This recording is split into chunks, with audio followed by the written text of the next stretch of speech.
หัวข้อของเราก็วันนี้ก็เกี่ยวกับการเกษตรก็จะมาฝากท่านผู้ฟังที่เป็นเกษตรกรและผู้ประกอบการเนี่ยก็เรื่องของเขาเรียกว่าผลการหนี้นะนี่ทีนี้หนี้เนี่ยมันเกิดขึ้นคือมันเกิดขึ้นจากว่าการขาดทุนในการดำเนินกิจการต่างๆเนี่ยมันขาดทุนก็ต้องไปหนี้ยืมสินมาก็เลยกลายเป็นหนี้ขึ้นมานะทีนี้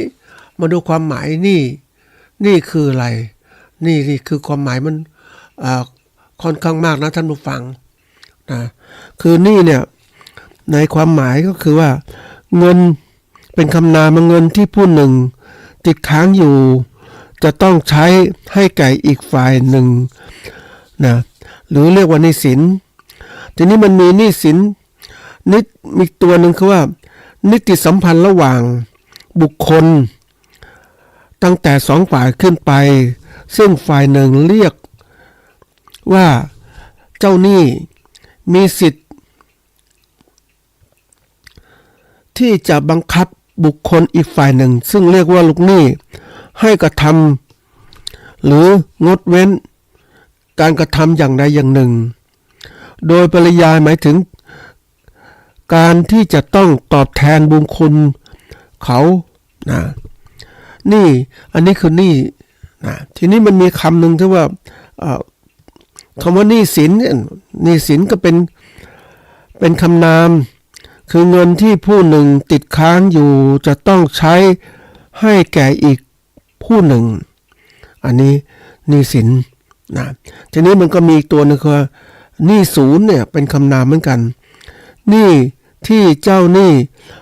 ไม่มีทางที่จะได้รับชำระหนี้จากลูกหนี้ได้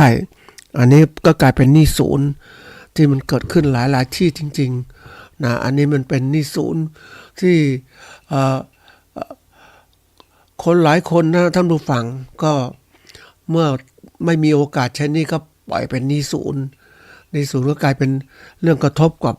บุคคลที่เป็นเขาเรียกว่าเป็นเจ้าหนี้ก็เดือดร้อนเลยเพราะว่านี่ไม่มีทางที่เราจะใช้ได้ลูกหนี้ไม่ใช้ได้ก็เลยกลายเป็นหนี้ศูนย์อันนี้บางทีเงินที่คุณต้องการจ่ายคืนหรือชำระในอนาคตต่อไปเป็นเช่นเงินกู้ที่ต้องชำระคืนบัตรเครดิตที่ใช้ไปก็มีหนี้หรือหนี้อื่นๆที่คุณจะต้องสนใจเพื่อไม่ให้ผลกระทบต่อสถานการณ์การเงินของคุณในระยะยาวการจัดการหนี้เป็นส่วนที่สำคัญของการวางแผนการเงินของบุคคลหรือธุรกิจดังนั้นนะจึงมีแนวทางในการจัดการหนี้ต้องมีแนวทางทีนี้คนเนี่ยส่วนใหญ่เนี่ยที่มันเป็นหนี้เนี่ยก็หัวข้อนี้ที่ยกขึ้นมาเนี่ยก็แน่นอนเพื่อจะให้ท่านผู้ฟังที่เป็นเกษตรกรหรือผู้ประกอบการเนี่ยให้ความสำคัญนะในเรื่องนี้มากเพราะว่าถ้าเราปล่อยมันเกิดขึ้นมันเมื่อไหร่ก็ตามเนี่ยมันจะสร้างความเสียหายที่เกิดขึ้นอันที่สองเนี่ยนะพยายามจัดการประกอบการอย่างถูกต้องนะให้มันเกิดความสำเร็จคือกำไรอย่าให้เกิดขาดทุนเด็ดขาดเพราะขาดทุนบ่อยๆเข้าก็ต้องไปกู้หนี้ยืมสินมาก็กลายเป็นหนี้นะมันเกิดขึ้นเพราะนั้นจะต้องพยายามจัดการธุรกิจตัวเองให้มันดีอย่าเป็นหนี้เด็ดขาดทีนี้ถ้ามันเกิดอันที่สามก็เกิดหนี้ขึ้นมาเนี่ยก็ต้องมีการจัดการอย่างถูกต้องนะเพื่อไม่ให้หนี้เพิ่มขึ้นมาถ้าหนี้เพิ่มขึ้นมาเนี่ยมันมันก่อแล้วมันเพิ่มหนี้มันเพิ่มขึ้นเพราะอะไรเพราะดอกเบี้ยที่กู้ยืมเงินเป็นหนี้มาเนี่ยมันก็เพิ่มขึ้นเรื่อยอันนี้ต้องรีบจัดการเนี่ยอย่าให้มันงอกเงยเป็นหนี้ก็กู้มาใช้เลยนะให้มันจบคือหมายความว่าหาเงินอื่นมาใช้บางทีอย่างที่หลายคนเดือดร้อนเนี่ยบางทีก็เพราะว่าดอกเบี้ยมันมากก็ต้องมีการหาลดดอกเบี้ยให้ได้ก่อนดอกเบี้ยแพงก็ไปกู้หนี้ยืมสินจากที่มีดอกเบี้ยถูกๆมาใช้ดอกเบี้ยแพงๆนี่ที่มีดอกเบี้ยแพงอันนี้คือจัดการอย่างนี้นะทีนี้เมื่อหนี้มันเพิ่มขึ้นมาจะต้องมีการจัดการอย่างถูกต้อง นะถูกต้องทั้งเรื่องจิตใจของเราเองเงินต่างๆการลงทุนต่างๆต้องอย่างถูกต้องถ้าไม่ถูกต้องเนี่ยมันจะเพิ่มยอดหนี้มากขึ้นนะอันนี้เป็นเรื่องสำคัญนะท่านผู้ฟังนะบางทีเรามันต้นคืออยากจะเล่าที่มาที่ไปเนี่ยคือการประกอบการต่างๆท่านผู้ฟังก็ต้องรู้ว่าปกติเราประกอบการแล้วก็หวังมองทั้งบวกหมดละมันต้องมีกำไรคิดอะไรก็มีกำไรหมดละทำแล้วเนี่ยต้องมีกำไรแต่บางครั้งมันไม่มีกำไรนะท่านผู้ฟังมันก็เกิดการสภาวะของการประกอบการเกษตรมันมีสิ่งที่เกิดขึ้นมากสภาพดินฟ้าอากาศไม่เอื้ออำนวยอย่างได้มีโอกาสพูดคุยกับเกษตรกรผู้ปลูกส้มนะรายใหญ่รายหนึ่งที่เขาเมื่อปี2-3 ปีที่ผ่านมานู้นนะเขาบอกมันมีลูกเห็บตกปลูกส้มที่ฝังมีลูกเห็บตกมามากดอกร่วงหมดเลยขาดทุนเป็นล้านท่านผู้ฟังไม่ได้ผลเพราะว่าลงทุนไปแล้วนะไม่ได้เลยอันนี้คือตัวอย่างแต่เขาก็มันฝังจิตฝังใจเขาเหมือนกันเพราะว่าการที่ขาดทุนเป็นลงทุนไปแล้วไม่ได้ผลแล้วมันขาดทุนจำนวนมากเพราะสวนก็สวนใหญ่หลายร้อยไร่ท่านผู้ฟังนะทีนี้มันฝังจิตฝังใจเขาก็ทุกข์เหมือนกันพยายามประคับประคองก็ไม่รู้จะแก้ไขยังไงอันนั้นช่วงลูกเห็บตกทีนี้ในปีนี้ไปเจอรายเล็กรายหนึ่งปลูกประมาณสัก20-30 ไร่ก็โชคดีอย่างหนึ่งคือเขาก็มีน้ำปลูกที่ฝังได้มีน้ำก็ไหลมาไม่ต้องใช้น้ำไหลมาจากภูเขาก็เขาเรียกว่าไม่ต้องสูบน้ำมันก็สามารถปล่อยน้ำไปตามร่องสวนที่ปลูกส้มมันอยู่ตามเนินเขาที่เขาปลูกเขาพยายามจะคือจัดการให้มันดีเพราะว่าไม่ต้องลงทุนเรื่องน้ำเขาก็คิดแต่ว่าลงทุนเรื่องของการใช้เคมีเกษตรจำนวนมากทีเดียวทีนี้ปรากฏว่าปีนี้มันก็มีปัญหาว่าศัตรูระบาดนะแล้วก็สภาพอากาศไม่เอื้ออำนวยการออกดอกออกผลของส้มก็ไม่ค่อยดีก็บอกว่าขาดทุนเขายังนี่ขนาดน้ำยังมีใช้นะยังบอกว่าขาดทุนไม่มีผลผลิตไม่ดีเขาก็พยายามหาตลาดขับรถมาบรรทุกส้มมาตั้งประมาณ800 กว่ากิโลมาขายนะเพราะว่าในท้องถิ่นถ้าขายกับพ่อค้าคนกลางก็ได้ราคาหนึ่งแต่มาขายเองก็จะได้อีกราคาที่สูงกว่าก็พยายามจะขายหมดเพราะว่ามันได้กำไรน้อยท่านผู้ฟังหรือจะขาดทุนด้วยซ้ำไปเพราะว่าสภาพไม่อากาศไม่เอื้ออำนวยอันนี้คือเรื่องของการเกษตรถ้าบริหารไม่เป็นมันจะหนี้สินจะพอกคือแทนที่การประกอบการจะมีกำไรกับการขาดทุนไม่มีทุนก็ไปกู้ถ้าเงินเก็บดีก็รอดปลอดภัยแต่เงินเก็บไม่ดีไม่มีเงินเก็บก็ต้องกู้นี่ยืมสินมาอันนี้เป็นเรื่องที่เกษตรกรหลายท่านประสบมาในสมัยเขาเรียกว่าเคยเห็นนะเขาดอกเบี้ย10%ต่อเดือนนะท่านผู้ฟัง10%ต่อเดือน2%ต่อเดือนนะมันก็มี2%ต่อเดือนนี่มันเหมือนกับว่ามันก็โหดร้ายนะท่านผู้ฟัง10 ต่อเดือนนี่มันเงินด่วนนะท่านผู้ฟังก็ใช้เขาก็มีประเภทที่ชักปากถุงอีกโอ้โหมันเดือดร้อนมากนะท่านผู้ฟังแต่เกษตรกรไม่มีเงินก็ต้องไปกู้มาจริงๆนะท่านผู้ฟังพยายามกู้มาเดือนเดียวเลยก็รีบใช้หนี้เพราะว่าเงินมันขาดมือนี่คือปัญหาของการจัดการการเงินของเขาเรียกว่าท่านเกษตรกรหรือผู้ประกอบการอันนี้เป็นเรื่องใหญ่นะปกติแล้วเนี่ยเราเรียนรู้เรื่องการเงินต่างๆด้วยการหาประสบการณ์นะโดยการกู้มาอะไรมาก็เป็นเรื่องของการเงินนั่นแหละท่านผู้ฟังนะทีนี้เราเองถ้าเราอยากจะเรียนรู้เก่งมากขึ้นก็ต้องรู้วิชาการเงินเข้าไปด้วยปกติคนเราเนี่ยไม่ได้ใส่ใจเรื่องนี้เท่าไหร่เพราะว่าเวลาทำธุรกิจอะไรก็คาดหวังว่าจะมีกำไรก็เลยไม่เคยคิดเรื่องการจัดการการเงินวิชาเรื่องการเงินเป็นเรื่องที่ให้ความรู้ที่ดีมากนะท่านผู้ฟังมันสำคัญปกติถ้าเรามองถึงปัจจัยการประกอบการเนี่ยก็คือว่าที่ดินทุนแรงงาน การประกอบการทีนี้ไอ้ทุนเนี่ยจริงๆคนก็มองว่าเป็นเรื่องที่ดินต่างๆเนี่ยอันนั้นคือส่วนหนึ่งแต่เงินทุนนี่ก็เป็นตัวเงินตัวหนึ่งที่เราต้องใช้หมุนเวียนต่างๆนะเราจัดการการเงินที่ถูกต้องเนี่ยก็จะทำให้เรามีกำไรนะถ้าเราจัดการไม่ถูกต้องเหมือนเราเนี่ยมีข่าวว่าโอ้เราได้เงินมาฝากธนาคารเก็บไว้ออมไว้อันนี้แนวคิดของคนที่พวกธนาคารเขาบอกต้องมาฝากธนาคารเก็บเงินไว้หรือบางทีก็ฝากธนาคารออมสินเนี่ยนะตัวอย่างทีนี้โอ้คนถ้าเราไม่มีความรู้ปุ๊บเราก็เอาฝากธนาคารพวกนี้ดีแล้วดอกเบี้ยอย่างน้อยแต่ก่อนดอกเบี้ยแพงนะเดี๋ยวนี้ดอกเบี้ย100ละบาทต่อปีโอ้โหหรือ50 ตังค์ต่อ50 สตางค์ต่อปีมันต่ำมากเลยทีนี้พวกที่เขาบริหารการเงินเป็นเขาจะเอาเงินเหล่านี้แทนที่มาฝากธนาคารก็ไปซื้อหุ้นหรือลงทุนให้มันมากขึ้นดอกเบี้ยมันมากให้มันผลตอบแทนมากขึ้นมีผลตอบแทนจากการลงทุนโบนัสต่างๆที่เกิดขึ้นเพราะนั้นผู้ที่สมัยก่อนเนี่ยคนเวลามีเงินก็ยังสมัยไม่มีตลาดหลักทรัพย์เนี่ยก็ไปฝากธนาคารก็ไปให้คนอื่นกู้กำไรนั่งกินสบายเลยแต่เดี๋ยวนี้คนมีความรู้ก็เรื่องอะไรไปฝากธนาคารล่ะดอกเบี้ยแค่นี้ไปลงทุนดีกว่าให้มันดีขึ้นไปลงทุนในตลาดหลักทรัพย์ซื้อหุ้นซื้ออะไรต่างๆนี่ก็ตัวอย่างนักธุรกิจหลายคนเวลาเขาบริหารเงินของเขาเนี่ยท่านผู้ฟังก็เป็นข้อคิดเหมือนกันว่าเราจะเอาเงินที่เราได้มาไปทำอะไรให้มันได้ผลประโยชน์งอกเงยเกิดขึ้นให้มากกว่าที่เป็นอยู่ให้มากกว่าที่ฝากธนาคาร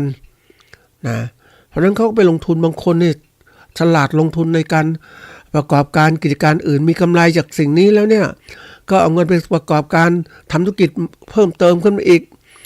ในธุรกิจอื่นเพิ่มเติมเพื่อจะลดความเสี่ยงอย่างเป็นเกษตรกรนะมีความเสี่ยงการประกอบการอย่างเดียวก็ทำเรื่องของการที่ว่า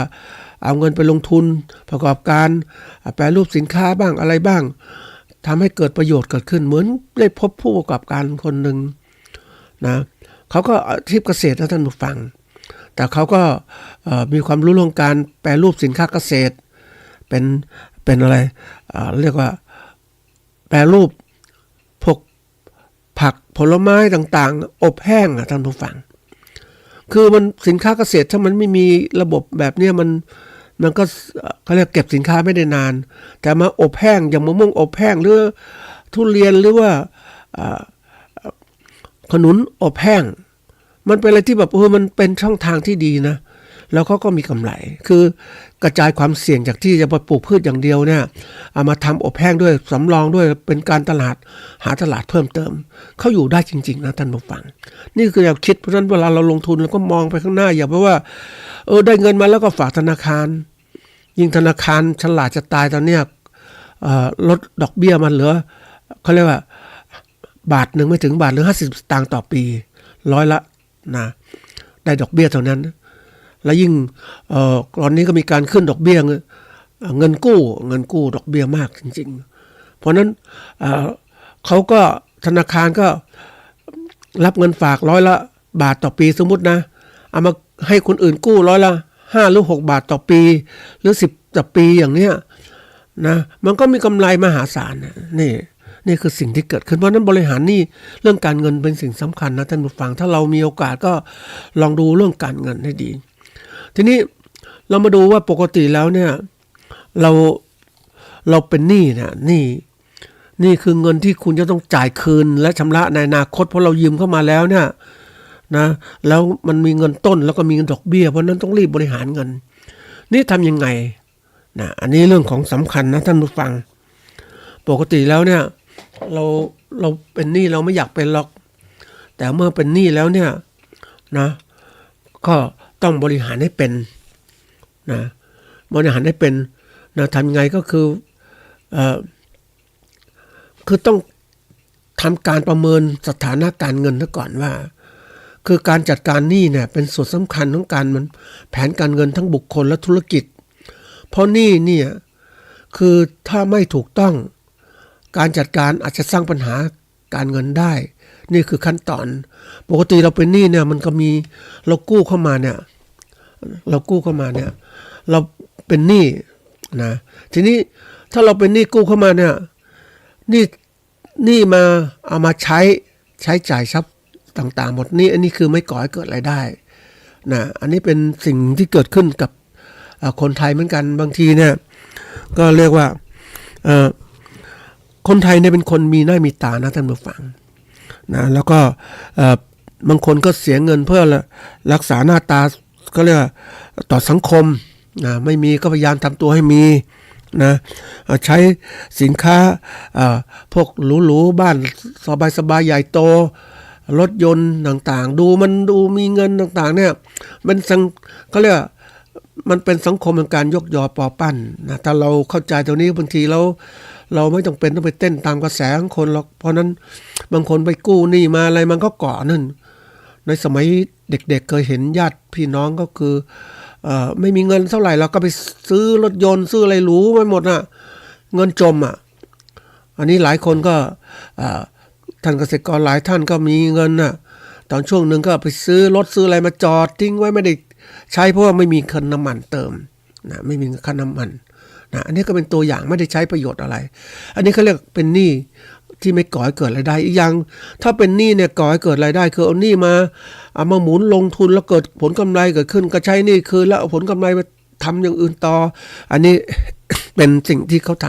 ำคนยุคปัจจุบันเนี่ยเขาเก่งเรื่องของการบริหารหนี้นะเขากู้เงินนะเนี่ยเขาลงทุน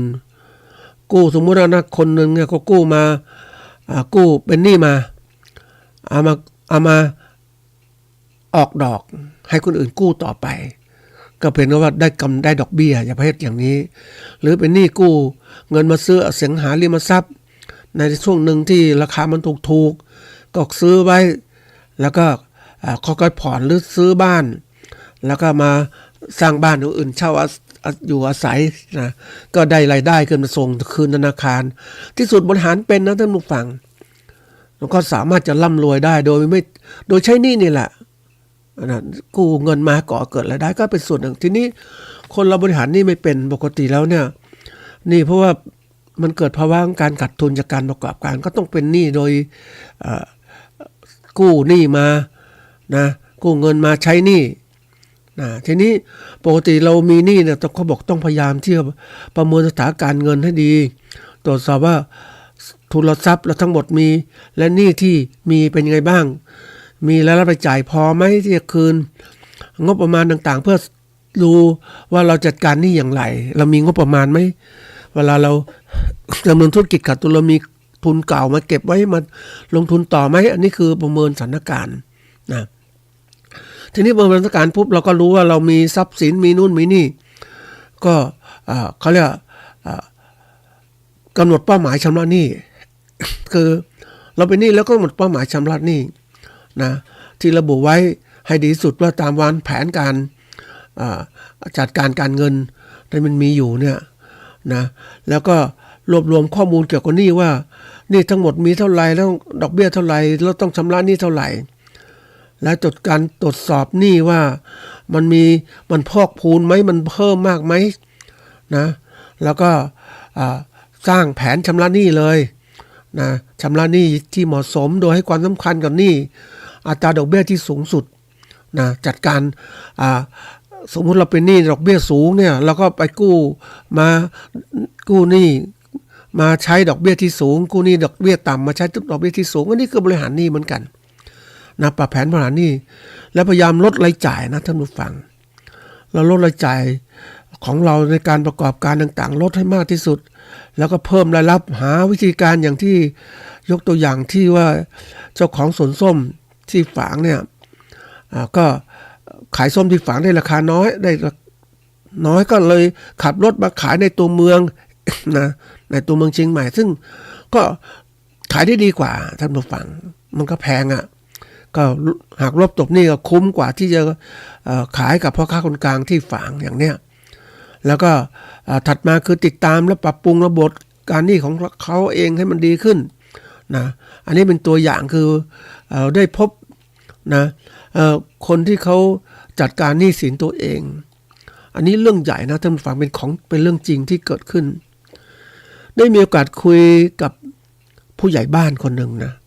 ในจังหวัดฉะเชิงเทราคงไม่อ้างชื่อหรอก นะตอนนั้นเนี่ยเขาทำคือเป็นเกษตรกรเนี่ยแล้วก็ทำไร่อ้อยก่อนก็ไร่คือมันเป็นป่าเป็นเขาก็ถางต่างๆได้มากมายปลูกได้คือดินมันดีก็ปลูกอ้อยได้ดีมากเลยนะ3-4 ปีแรกโอ้โหกำไรเยอะแยะซื้อนู่นซื้อนี่มาหมดเลยโอ้ยนะทีนี้ในสภาพแวดล้อมมันเปลี่ยนแปลงของโลกเนี่ยนะเราอ้อยเนี่ยเขาเรียกอ้อยเนี่ยปกติอ้อยไปที่ไหนป่าวอดวายที่นั่นแหละเพราะคนส่วนใหญ่จะมองประโยชน์ถ้าเป็นป่าเนี่ยไม่เกิดประโยชน์เพราะนั้นถางป่าปลูกอ้อยเนี่ยได้ประโยชน์แน่นอนใช่ประโยชน์แน่นอนช่วงสั้นๆมันก็มีเกิดขึ้นที่สุพรรณบุรีลูกหลายที่อุทัยธานีก็เกิดกำแพงเพชรก็เกิดอย่างนี้แหละทีนี้ที่ของฉะเชิงเทราเนี่ยนะแกก็มีเนื้อที่อยู่ประมาณเกือบ300 ไร่กำไรดีมาก 2-3 ปีแรกโอ้ยซื้อรถซื้ออะไรต่างๆทีนี้มาปลูกไปเนี่ยคืออ้อยมันก็มีส่วนหนึ่งนะท่านผู้ฟังดินดีก็ผลผลิตดีนะดินไม่ดีก็แย่ลงเพราะปลูกไปนานๆธาตุอาหารในดินก็ลดน้อยลงเพราะว่าระบบการให้ธาตุอาหารในดินเนี่ยคือเกษตรกรส่วนใหญ่ไม่ค่อยลงทุนปลูกน้ำก็ไม่ค่อยให้หรืออะไรปุ๋ยก็ไม่ให้ใช้ความอุดมสมบูรณ์ของดินทีนี้อ้อยมันเป็นพืชที่ต้องเขาเรียกอะไรสร้างอาหารสร้างน้ำตาลสร้างน้ำต้นมันเกิดขึ้นเนี่ยมันต้องใช้ธาตุอาหารที่สมบูรณ์มันถึงจะดีอันนี้เป็นตัวสำคัญนะท่านผู้ฟังถ้าธาตุอาหารดีปุ๊บมันก็จะไปได้ดีเลยนะอันนี้คือเรื่องจริงทีนี้แกไม่ค่อยดูแลแล้วน้ำฉะเชิงเทราบางทีมันอาศัยน้ำฝนท่านผู้ฟังไม่เหมือนป่าเหมือนเขาต่างๆเนี่ยเพราะว่าอยู่ภาคตะวันออกมันเขตแถวนั้นเนี่ยไม่มีภูเขาสูงหรืออะไรต่างๆแล้วเนี่ยมันก็น้ำต้องอาศัยน้ำจากฝนไม่ตกเนี่ยลำบากเหมือนคนปลูกสำปะหลังนี่แหละภาคตะวันออกปลูกกันเยอะมากเพราะว่ามันอยู่ริมทะเลใกล้ก็คิดว่าใช้น้ำจากทะเลฝนต่างๆมันตกจริงที่ฝนมันก็ทิ้งช่วงเหมือนกันนะท่านผู้ฟังโลกมันร้อนขึ้นนี่ปรากฏว่าแกเป็นหนี้เป็นสินมากจริงๆแล้วนะลงทุนไปเนี่ย4-5 ปีหลังเนี่ยลงทุนไปมันก็ไม่ได้กำไรเพราะยิ่งอ้อยก็พ่อค้าก็กดราคานะถ้าไม่มีรัฐบาลไปประกันราคาหรือว่ากำหนดกฎหมายไปก็แน่นอนไปพ่อค้าไล่อ้อยเจ้าของโรงงานกดราคากำไรก็มีแล้วต้นทุนไปก็สูงขึ้นอันนี้สินมันมากจริงๆนะท่านผู้ฟังมากจริงๆแล้วก็ไม่รู้ทำไงก็เลยถามว่าทำไงก็คนเป็นหนี้นะท่านผู้ฟังก็เป็นทุกข์มากเลยนอนไม่หลับสุขภาพก็ไม่ดีทำไงดีจะแก้ไขปัญหาอย่างไรนะอันนี้เป็นเครื่องการแก้ปัญหานี้แหละเพราะนี่มันก็เยอะขึ้นดอกเบี้ยก็เพิ่มขึ้นแล้วปลูกอ้อยก็ไม่ได้กำไรมากใช้ไม่ได้กำไรมันขาดทุนไปเลยสะสมมากก็ไม่มีจะรู้จะทำอย่างใช้นี่อย่างไรนี่แกก็มาตัดสินใจว่าคือมัน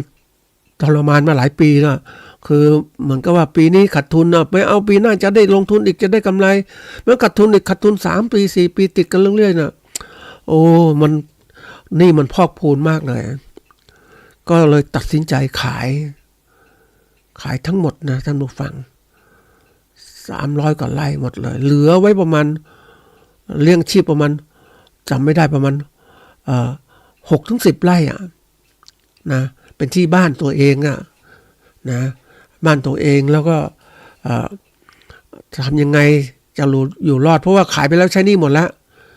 ก็เหลือเท่านี้แหละประมาณ10 ไร่หรืออะไรเนี่ยก็ทำเกษตรผสมผสานทำทุกอย่างเลยนะคือไม่ให้เป็นหนี้อีกต่อไปแล้วก็ทำไงอยู่รอดได้เพราะว่าไม่มีเงินลงทุนมากมายก็มีที่เหลือเท่านี้แหละแต่จะเอาที่จะทำไงให้อยู่รอดได้ก็ต้องบริหาร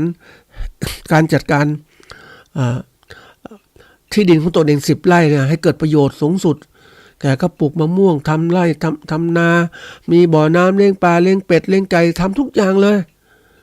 นะ คือมันเหมือนกับคนเป็นเศรษฐีท่านผู้ฟังเขาหมดเงินหมด ก็มาอยู่อย่างเนี้ยก็พยายามเขาเรียกว่าบริหาร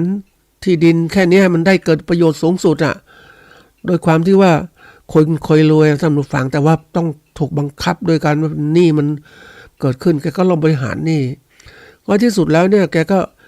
อยู่รอดได้จริงๆนะท่านผู้ฟังอยู่รอดแบบว่าบริหารไร่ตัวเองให้มันดีอย่าง10 ไร่นี่แหละผมไม่แน่ใจประมาณ6-10 ไร่นี่แหละแถวๆเนี้ย นะคุยกันมานานแล้วตั้งแต่ปีนู้น20 กว่าปีมาแล้วแกก็ยอมรับสถานการณ์ทั้งหมดทำใจได้ไม่ยอมเป็นหนี้เพราะว่าเป็นหนี้เป็นทุกข์นอนไม่หลับแกก็ทุกข์ตรงนี้ก็ทำสวนทำไรด้วยความเป็นคนที่ขยันน่ะก็เลยทำให้อยู่รอดได้แล้วก็ทำก็เรียกว่าประกอบการขายพืชผลเกษตรตัวเองอยู่ได้เอามากินมาใช้เหลือขายต่างๆไม่เป็นหนี้แล้วถามว่าอยู่รอดไหมอยู่รอดได้แต่ว่าไม่รวยเหมือนเดิมแล้วนี่คือสิ่งที่เกิดขึ้นจริงๆนะท่านผู้ฟังเกษตรกรหลายท่านก็เป็นอย่างเนี้ยก็อย่างบางเกษตรกรบางท่านก็มีก็เรียกมีที่ดินนะหลายแปลง20 กว่าไร่17 ไร่นะแต่ด้วยความที่ว่าลูกมากนะแล้วก็ไอ้ลูกก็คือพ่อแม่ก็มีการศึกษาน้อยแต่หวังว่าทำไงให้ลูกมันมีการศึกษาดีๆก็ยอมลงทุนน่ะขายที่ขายทางเป็นหนี้เป็นสินกู้หนี้ยืมสินมาส่งลูกเรียนจนจบให้ลูกมีการงานดีทีนี้มันก็ใช้ไปลูกมันก็ใช้ไปทำงานไปก็มีครอบครัวไอ้แปลงนาต่างๆที่พ่อแม่ไปขายก็ไม่มีใครใช้อ่ะคือลูกก็ไม่ใช้คือพ่อแม่ใช้จนหมดอ่ะ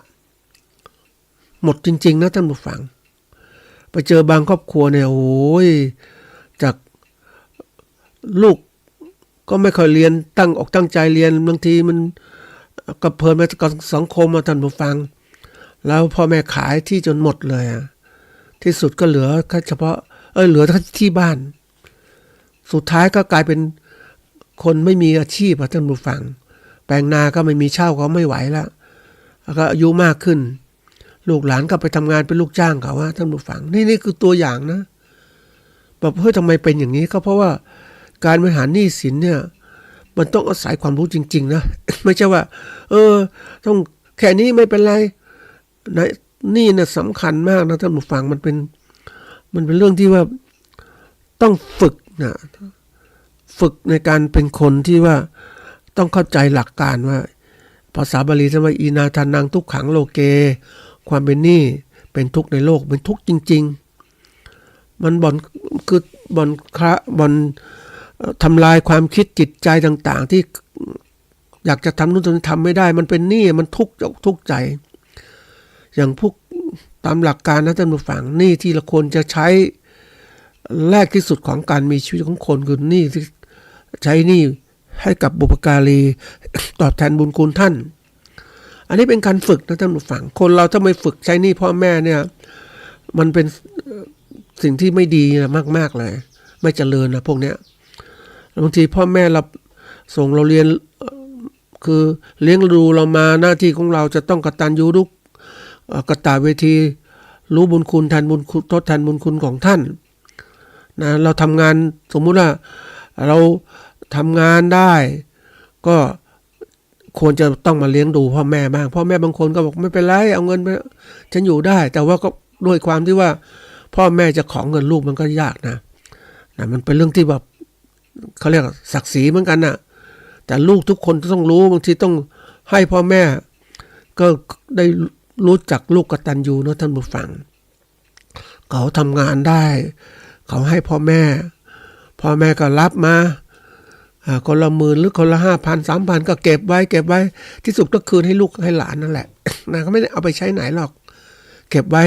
จะเป็นการฝึกลูกอ่ะให้ลูกรู้จักตอบแทนบุญคุณไม่ใช่ว่าลูกเนี่ยเดี๋ยวนี้ลูกปัจจุบันเนี่ยโอ้โหมันได้ไปแล้วก็ไปเลยอ่ะยิ่งบางคนบอกว่า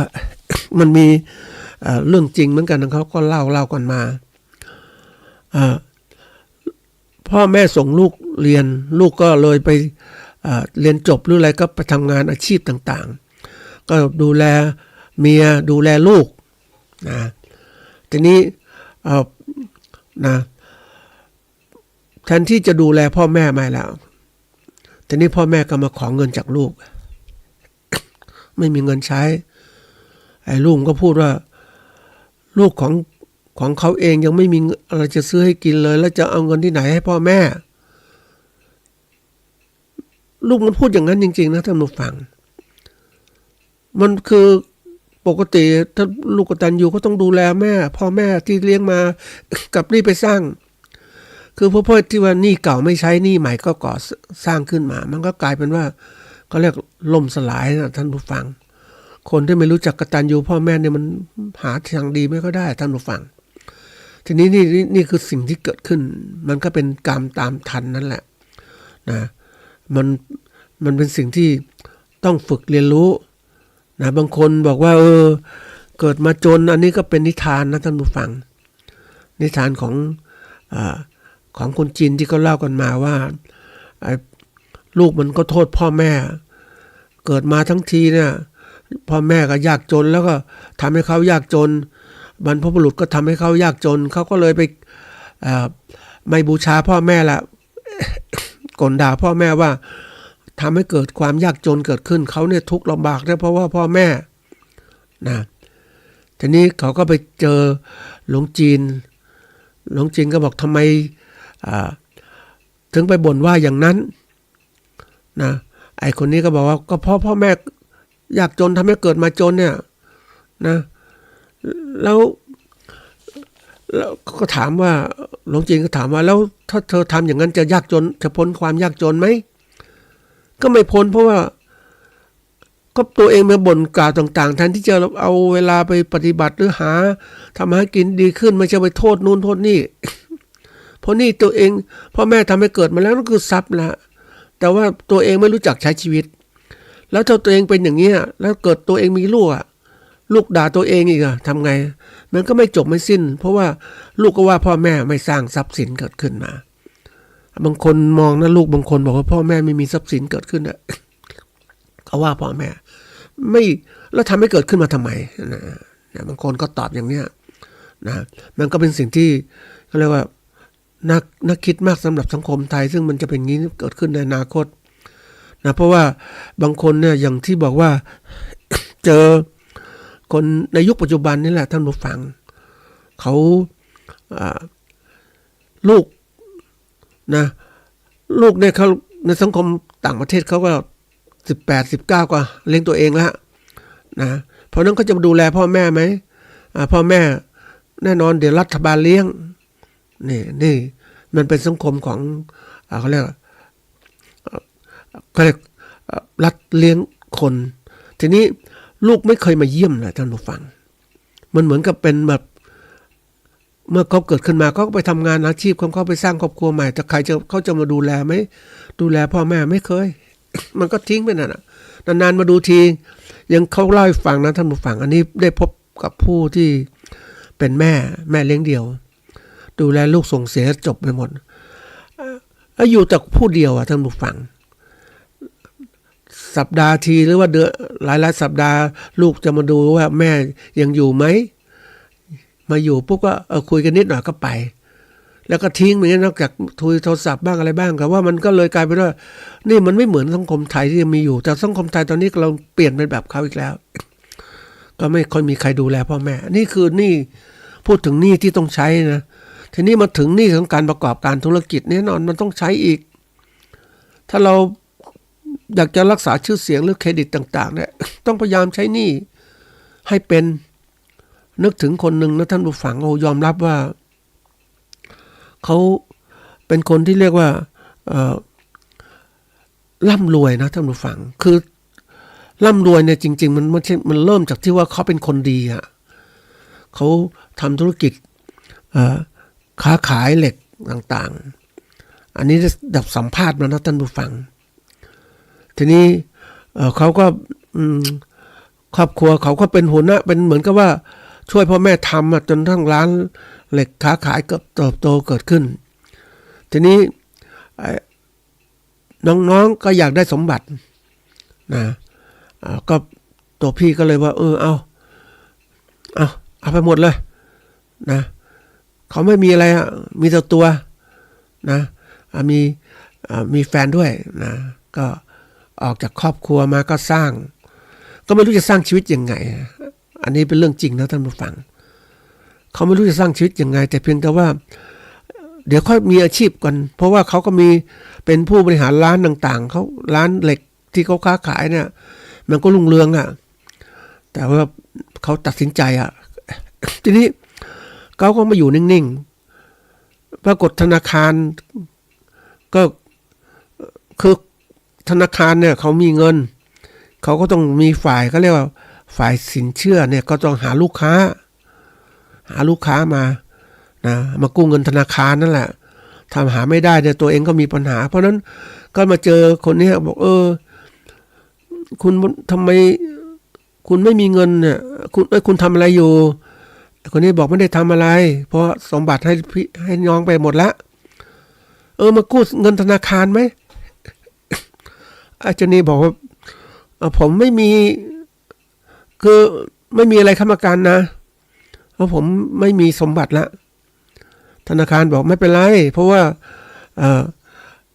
คุณมีเครดิตคุณมีความน่าเชื่อถือคุณบริหารงานเก่งธนาคารก็ให้จริงๆนะท่านผู้ฟังหลาย10 ล้านแกก็กู้เงินมาซื้อที่แล้วก็ผ่อนธนาคารซื้อที่เสร็จแล้วก็มาทำตลาดนัดนะโอ้ใหญ่โตนะท่านผู้ฟังกู้มาแล้วก็ธนาคารก็เพิ่มอีกเพราะเห็นแล้วกู้เงินมาเนี่ยซื้อที่มันก็มีงอกเงยราคาที่มันก็สูงกว่าที่ดินก็เอาที่ดินไปค้ำอีกก็กลายเป็นว่าโอ้โหมันใหญ่โตแล้วก็ธุรกิจก็กลายเป็นตลาดใหญ่โตเลยแกร่ำรวยนะท่านผู้ฟังยอมรับว่าจากความที่ว่าไม่มีอะไรสักอย่างในตัวเองคือไม่มีทรัพย์สินแต่ว่ามีเรื่องความน่าเชื่อถือเนื่องจากความมีเครดิตของเขาเนี่ยเขาสามารถที่จะดำเนินธุรกิจได้ดีมากขึ้นจนร่ำรวยปัจจุบันนี้ยอมรับว่าก็เป็นเศรษฐีนะท่านผู้ฟังคือทำแต่บุญโอ้โหยอมรับเลยว่ามีเงินก็มาหมุนทำบุญทำทานมันได้มาทุกหลอดเวลาเลยมันเหมือนกับว่าคนเคยทำดีท่านผู้ฟังกตัญญูต่อพ่อแม่อย่างเนี้ยเขาก็ให้พ่อแม่เขานะโอ้ยญาติพี่น้องเขาความที่ว่าคนเราเนี่ยทำดีรู้จักใช้เงินรู้จักจัดการต่างๆนะมันไปได้ดีมากเลยอันนี้คือตัวอย่างเรื่องจริงที่เกิดขึ้นจริงๆนะผมสัมภาษณ์เข้ามาแล้วก็นั่งคือทำไมเป็นอย่างนี้มันเหมือนบุญเก่าก็ไม่ใช่เป็นบุญเป็นผลที่การประกอบการของเขานี่แหละเป็นคนดีนี่เขาบริหารนี่เขาเป็นมากนะท่านผู้ฟังว่าเขาจัดการหนี้ต่างๆเป็นเขาก็เลยไม่เป็นหนี้เป็นสินอันนี้เป็นเรื่องหลักสำคัญว่าคนเราเนี่ยถ้ารู้จักจัดการอะไรได้ดีปุ๊บเนี่ยมันก็จะประสบความสำเร็จได้ถ้ารู้จักจัดการอันนี้เป็นเรื่องที่ดีมากๆนะท่านผู้ฟังว่าคนเราเนี่ยถ้าเรารู้จักการวางแผนต่างๆเนี่ยได้ดีขึ้นคือเป็นหนี้ก็ต้องคนใช้คืนไม่ใช่ว่าชักดาบแล้วนี่คือไม่อยากใช้หนี้หลายคนหนีหนี้นะท่านผู้ฟังหนีจากที่อื่นมาอยู่ที่หนึ่งหลบหนีหนี้โกงเข้าอะไรต่างๆนี่เป็นสิ่งที่ไม่ดีเพราะว่าการที่เราเป็นหนี้ก็ต้องรู้จักว่าปกติก่อนเป็นหนี้ก็ต้องคิดว่าเป็นหนี้ก็ต้องใช้ความรับผิดชอบมันเกิดขึ้นคนไม่รับผิดชอบนั้นมันเป็นคนที่ไม่มีความสำเร็จในชีวิตเราเป็นหนี้ก็ต้องหัดใช้เหมือนลูกต้องรู้จักกตัญญูต่อพ่อแม่เนี่ยเราต้องทำก่อนหนี้ชิ้นนี้นะทีนี้หนี้ธุรกิจก็ต้องใช้คืนหาทางนี่เราเป็นหนี้บางคนเนี่ยมันต้องวิธีการที่เราต้องตัดตอนหนี้วางแผนในการจัดการหนี้ สำคัญมากเลยเราต้องรู้จักจัดการหนี้นะให้มันดีปกติท่านผู้ฟังก็คงรู้ว่าไอ้ดอกเบี้ยเนี่ยมันเป็นดอกเบี้ยคือผลที่เจ้าหนี้ให้เรามานะให้กู้ให้เรายืมเงินมาเนี่ยเราต้องใช้ดอกเบี้ยให้เขาให้ได้รักษาดอกเบี้ยก่อนคือผ่อนใช้ดอกเบี้ยตามกำหนดเวลาให้เป็นแล้วเสร็จแล้วหาเงินต่างๆที่มีอยู่นะ ใช้เงินคืนเงินต้นให้ได้ก็จะเป็นอันว่าหมดสัญญาอันนี้เป็นเรื่องจริงนะไม่ได้มีโอกาสคุยกับห้างร้านต่างๆนะไอ้พวกขายรถยนต์นี่แหละเขาไม่อยากขายเงินสดนะท่านผู้ฟังขายเงินสดก็ได้กำไรนิดเดียวอ่ะแต่ขายแบบเงินผ่อนเนี่ยโอ้โหกำไรมากเพราะว่าแต่ละเดือนก็ได้ดอกเบี้ยด้วยได้เงินผ่อนด้วยมันครบหมดอ่ะแล้วมีโอกาสที่ว่าจะได้อะไรคืนรู้ไหมท่านผู้ฟัง ได้ทรัพย์สินคืนว่างที่ขายนั่นแหละถ้าลูกหนี้ผ่อนไม่เป็นเนี่ยก็คืนมาพอคืนมาทรัพย์สินที่ยึดมาเนี่ยสมมติก็ผ่อนรถยนต์เนี่ยนะแล้วผ่อนไม่หมดอ่ะไอ้เจ้านี่ยึดคืนเลยนะท่านผู้ฟังผิดสัญญานะเกิดขึ้นมาจริงๆแล้วเงินต้นก็ไม่ได้คือเงินผ่อนก็ไม่ได้คืนทรัพย์สินที่ผ่อนไปแล้วก็ไม่ได้คืนเจ้านี่ยึดไปหมดเลยคือเหตุทำไมรถถึงขายเจ้าพวกของบริษัทขายรถยนต์ก็ทำอย่างนี้เคยคิดเหมือนกันว่าทำไมคุณไม่ขายเงินผ่อนบางจุดนะบางที่เขาไม่ยอมขายเงินผ่อนไม่ยอมขายเงินสดเขาไม่ได้กำไรมากมายแต่ขายเงินผ่อนได้กำไรมากได้ทั้งดอกเบี้ยด้วยนี่คือตัวสำคัญเพราะฉะนั้นเวลาเราเป็นหนี้ก็ต้องดูว่าต้องเลือกเจ้าหนี้ยังไงจะซื้อยังไงบางส่วนก็ต้องรู้จักการลงทุนนั่นแหะลงทุนได้ผลตอบแทนคืนไหมนะซื้อรถจะได้ผลตอบแทนคืนไหมซื้อรถไม่ใช่ว่าต้องมาจอดจะซื้อมาลงทุนเพื่อการงานต่างๆหรือว่ารถซื้อรถแท็กเตอร์มาไถนาหรืออะไรต่างๆทำการเกษตรแล้วก็ทำให้ครบทุกวันนะถ้าทำซื้อเท่านี้ไม่คุ้มไปรับเหมาต่อไถนาแปลงคนอื่นได้ไหมอย่างเนี้ยเพราะฉะนั้นมันนี่เป็นเรื่องสำคัญนะถึงบอกว่าคนที่เขาเก่งๆนะท่านผู้ฟังเขามีการทำงานมีผู้เชี่ยวชาญให้ความรู้จากเรื่องการหนี้คนไทยเนี่ยจริงๆมันเป็นเรื่องที่ว่าพูดยากเหมือนกันเพราะว่าคือความประมาทของชีวิตอะท่านผู้ฟังคนเนี่ยประมาทชีวิตเป็นหนี้นิดไม่เป็นไรนะเดี๋ยวหาโอกาสใช้หนี้ทีนี้ไอ้หนี้มันก็ไม่มันก้อนโตขึ้นเรื่อยๆเพราะอะไรดอกเบี้ยมันเพิ่มขึ้นนะถ้าเราไม่ใช้เขาก็ใช้ทีนี้ไอ้คนมีนิสัยเป็นหนี้มันก็อยากไม่เป็นไรเดี๋ยวหมุนเงินนี้ก้อนนี้มาใช้ก้อนนี้ก้อนนั้นเป็นคือหมุนอย่างเงี้ยมันหมุนไม่หมดอ่ะท่านผู้ฟังหมุนไม่หมดมันก็กลายเป็นหนี้ติดล้อหมุนพวงไปหมดเยอะไปหมดนะเป็นหนี้360องศารอบตัวเองเลยแล้วมันหนี้มากก็เครียดแล้วตอนนี้จัดการไม่ได้แล้วอันนี้เรื่องใหญ่นะเพราะว่าจำไว้เสมอคนเนี่ยนะอันนี้เป็นเรื่องจริงนะท่านผู้ฟังได้คุยกับราชการคนหนึ่งที่เขาเป็นหนี้ตอนแรกๆก็เล็กๆน้อยๆท่านผู้ฟังเล็กน้อยเพราะว่าอะไรก็ไม่มีอะไรก็เงินเดือนก็เยอะแยะเนี่ยแต่เล็กน้อยมันความเป็นอะไรที่มันหนี้มันก่อขึ้นมาเพราะว่า หมุนเงินไม่ทันก็ซื้อไปและความเคยชินมันเกิดขึ้นเคยชินกับการเป็นหนี้มันก็เลยไม่ทุกข์ไม่ร้อนเล็กน้อยไม่ทุกข์ไม่ร้อนที่ไหนได้ต่อไปมันโอ้เป็นหนี้มากเลยเจอข้าราชการคนหนึ่งนะท่านผู้ฟังว่าโอ้ก่อนเกษียณน่ะเป็นหนี้เกือบล้านนะท่านผู้ฟังแล้วจะเอาไหนไปใช้เอาเงินบำนาญไปใช้มันก็โหกว่าจะหมด เป็นหนี้ทั้งชีวิตเลยท่านผู้ฟังมันก็ทุกข์นี่คือสิ่งสำคัญที่สุดพวกคนเราเนี่ยถ้าให้ความสำคัญกับการเป็นหนี้เนี่ยรู้จักวันหนี้ปุ๊บมันทุกข์ต่างๆเพราะฉะนั้นอย่าเป็นหนี้ถ้าเป็นหนี้ก็ต้องก่อให้เกิดรายได้ขึ้นมาแล้วก็ที่สุดใช้หนี้คืนให้จบ นะถ้าบริหารไม่เป็นก็เป็นทุกข์นี่มันก็เกิดขึ้นว่าเหมือนมันเป็นตัวอย่างหนึ่งนะท่านผู้ฟังคนเราเนี่ยมันมีอะไรด่างพร้อยของชีวิตเนี่ยเหมือนคนถือศีลเนี่ยศีล5ไม่ครบมันเป็นด่างจุดด่างศีลปตะปรามาสเนี่ยนะมันไม่มีความสมบูรณ์เหมือนเรามีชีวิตของเราต้องมีความสมบูรณ์คือถ้าเรา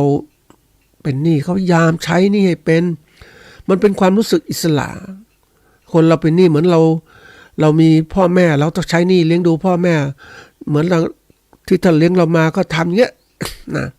เป็นสิ่งสำคัญมากเลยมันสอนเรามันฝึกแต่ถ้าคนไม่เคยทำอย่างนี้ท่านผู้ฟังเคยเห็นคนที่เขาลูกที่แม่กตัญญูต่อพ่อแม่อนาคตล่มจมจริงๆเลย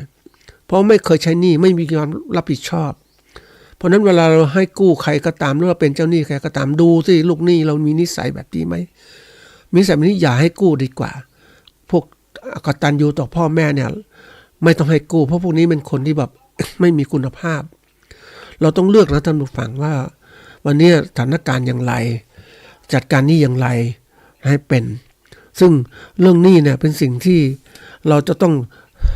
ใช้หนี้คืนให้ได้ที่เรากู้เข้ามาแต่เราใช้ไม่เป็นปุ๊บมันก็กลายเป็นหนี้ที่พอกพูนเกิดขึ้นเพราะฉะนั้นจัดการหนี้อย่างไรซึ่งชั่วโมงหน้าจะพูดถึงการจัดการหนี้ให้มันดีที่สุดก่อนที่เราจะเรียกว่าหนี้พอกพูนนะแล้วก็สร้างความทุกข์ที่เกิดขึ้นเรื่องของการบริหารจิตใจของเราบริหารกายอย่างไรจะทำอย่างไรอันนี้เป็นเรื่องที่ใหญ่นะท่านผู้ฟังเงินในเรื่องใหญ่นะแล้วก็ทำเป็นเรื่องใหญ่ต่อไปอีกมันก็สร้างความทุกข์กายทุกข์ใจแล้วเกิดขึ้นถ้าเราบริหารจัดการหนี้เป็นนะมันก็ไม่ให้เป็นหนี้มากขึ้นแล้วบริหารให้เป็นปุ๊บจัดการหนี้ใช้คืนก็หมดเพราะนั้นเราก็เป็นอิสระแห่งชีวิตของเราก็ต้องบริหารอย่างไรอยากรู้ก็ตามเรามานะครับ